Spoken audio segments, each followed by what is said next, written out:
Welcome to Reflect with Ed Fassio.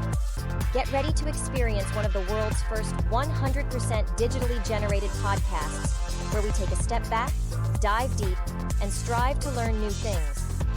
Join us as we unpack thought-provoking ideas, personal reflections, and inspiring stories to help you stay in the know. Reflect is brought to you by the minds at ByteBrain and powered by emerging technologies from Google, HeyGen, OpenAI, and 11 Labs. Thanks for tuning in. Now, relax and prepare to reflect.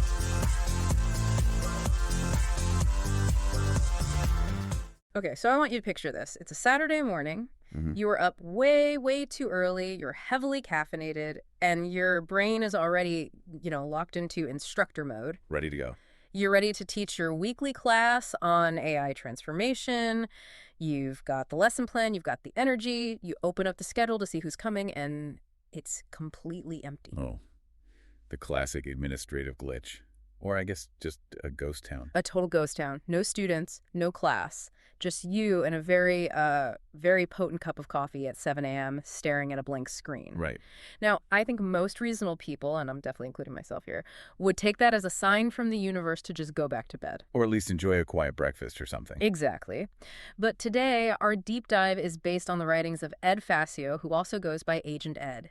And when this happened to him, he did not go back to sleep. He took that empty schedule as a provocation. He decided to, and this is a direct quote, disrupt the music industry again. That is a pretty intense way to spend a free Saturday.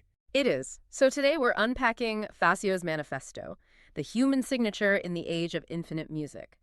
And look, if you've been feeling overwhelmed by all the headlines about AI replacing artists, this is definitely the deep dive for you. And what's so interesting here is that Fassio isn't some outsider, throwing rocks at the tech industry. He's deep in it.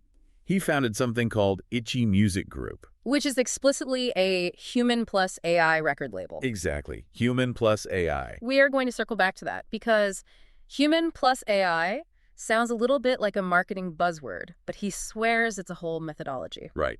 But before we get to the solution, we have to talk about the problem. Or I guess the panic. The whole death of music thing. Yeah, Agent Ed has a great name for it. He calls it the Music is Dead Frequent Flyer Program. I love that. The idea that music has died so many times it should be getting free upgrades. Exactly. And it's a great historical point because if you look back, almost every single time a new piece of technology touched music, you had a whole chorus of people screaming that the art form was officially over. Oh, for sure. Yeah. Fassio lists them out, and it's kind of funny to look at now. He starts with the electric guitar.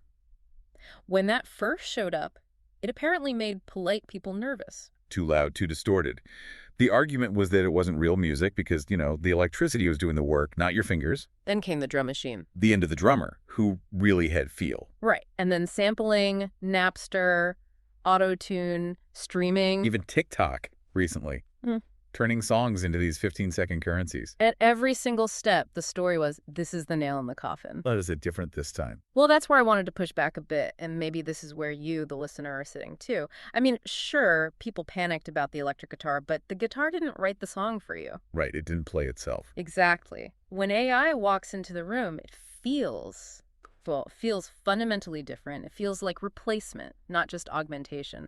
So is Fassio just being, a little too optimistic here? That's the crucial distinction he makes.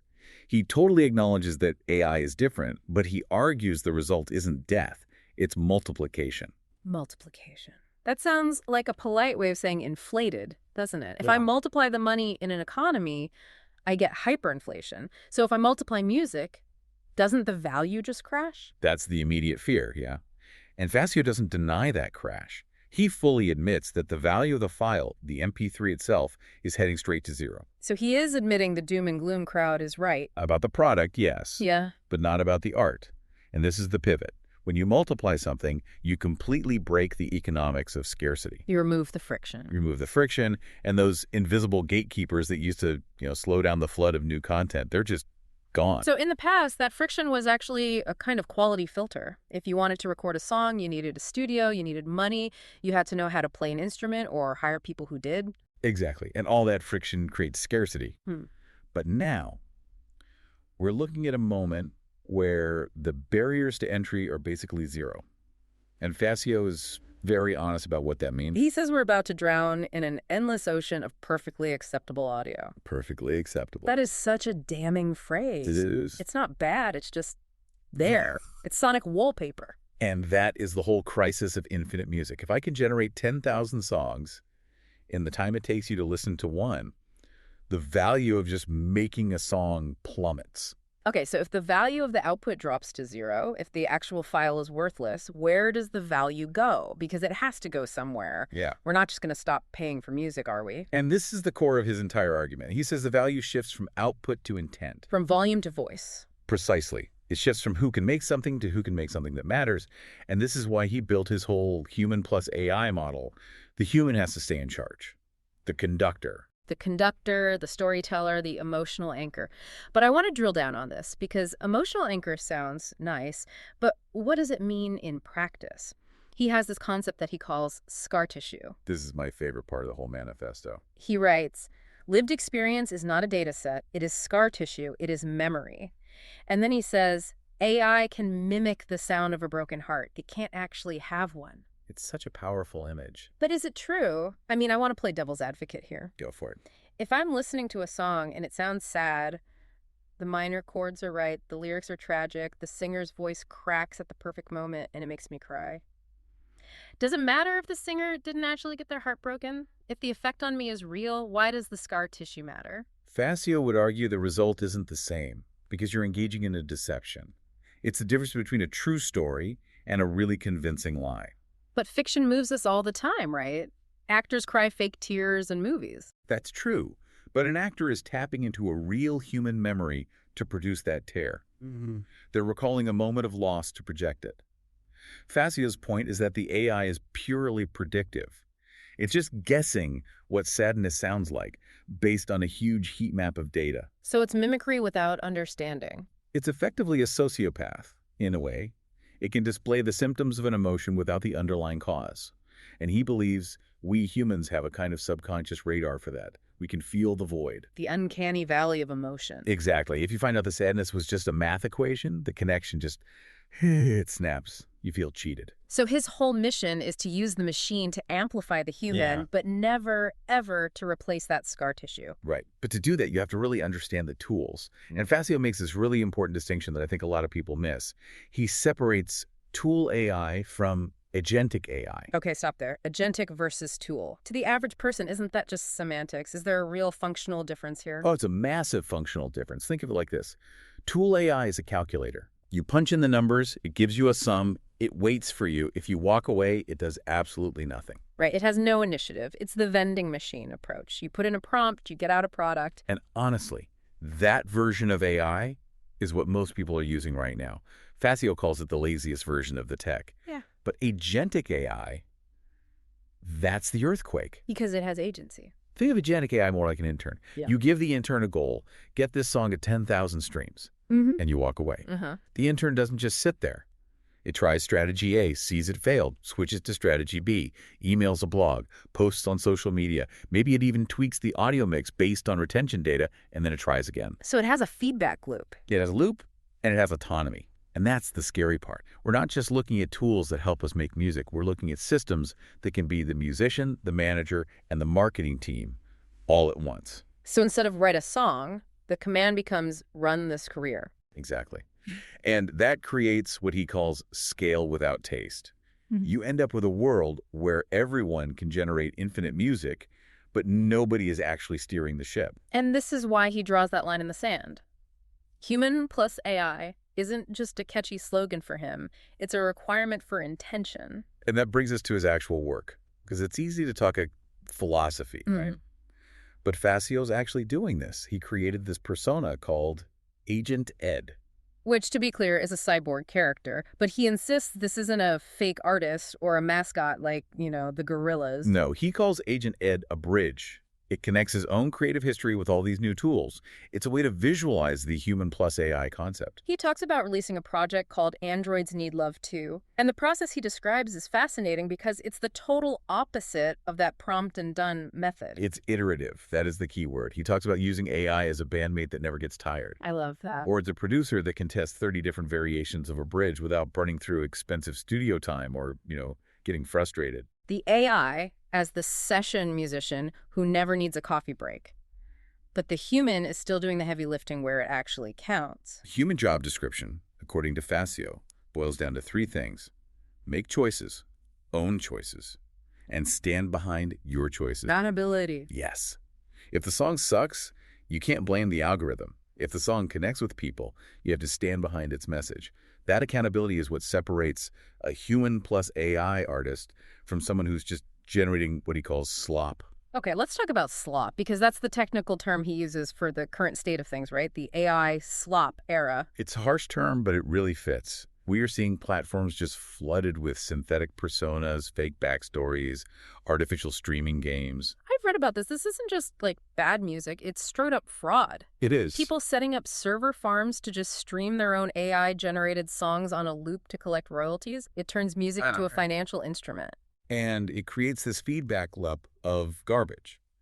The platforms are struggling to keep up. Some are tightening policies, some are building detection tools. And some are just pretending it's not happening because, hey, the engagement numbers look good on the quarterly report. Right.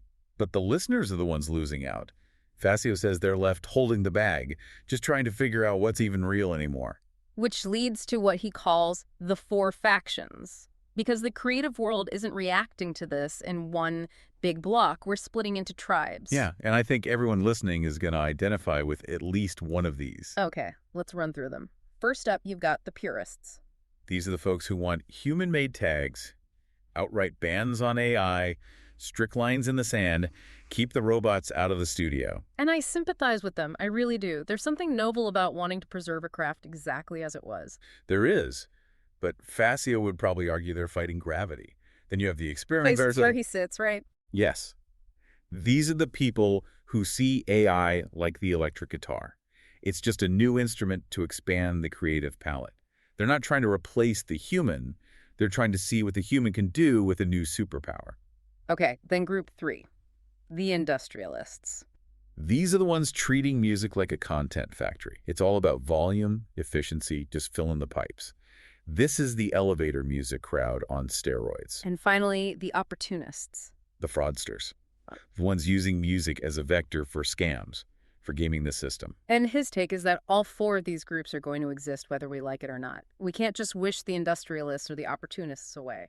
No, the technology's out of the bottle. The question isn't, will AI music exist? It already does. The question is, what kind of culture are we going to build around it? And his answer, with his label, is to build a culture where the human is still responsible for the art, where you're a steward of the tool. Because if we don't protect that intention, we end up with music that is abundant and frictionless and personalized and completely emotionally hollow. Elevator music with better distribution. That is a savage burn. But it's accurate. So let's bring this all home. What does the new job look like for a creative person in this era? Because if the robot can write the melody, play the drums, and mix the track, what am I even doing? Fassio summarizes it really well. He says, the new job isn't make a song. The machine can do that. The new job is make a song that deserves attention in an infinite feed. It's not ship faster. It's ship better, with standards, with honesty, with a spine. With a spine. I like that. It implies courage. It takes courage to put your name on something and say, I made this choice. Especially when a machine could have made 1,000 other choices for you in a split second. And that leads to his final call to action. If AI multiplies music, our responsibility as humans is to multiply meaning. So the burden of creativity shifts from just generation to connection. You have to connect with the human behind the song. You have to relate to their story. Which is pretty ironic, isn't it? The more technology we introduce, the more the value seems to pivot right back to the most basic human element of all. Connection. The paradox of the digital age. We have infinite connectivity, but we're all starving for actual connection.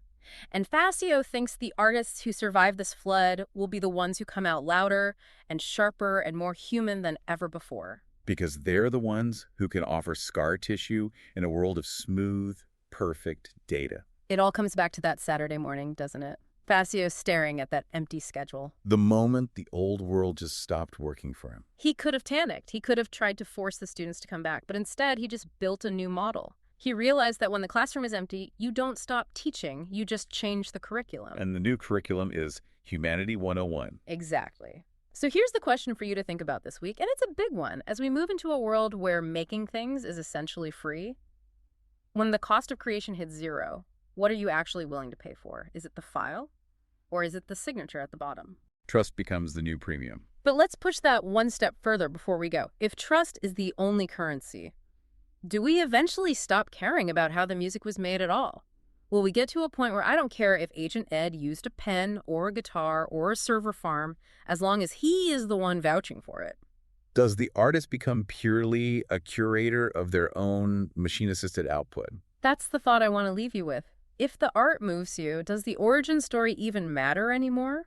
Or does the human signature just become an endorsement? That's the billion-dollar question. Something to mull over next time you're scrolling through your infinite feed. Thanks for listening to this deep dive into Ed Fassio's manifesto. Stay curious and keep listening for the human signal in the noise. See you next time. In the cyber ocean of online voices and recycled content, something different has arrived. Reflect isn't just another podcast, it's the future of storytelling, powered entirely by AI. From curating data to assembling thought-provoking ideas, we've redefined how journeys are told. Reflect is a podcast that thinks, learns, and evolves with each episode. Every tale, every insight, crafted by the most advanced AI technologies. A podcast that disrupts the industry, breaking free from traditional formats, taking you on an entirely new experience. So tune in now and reflect. We're telling the future.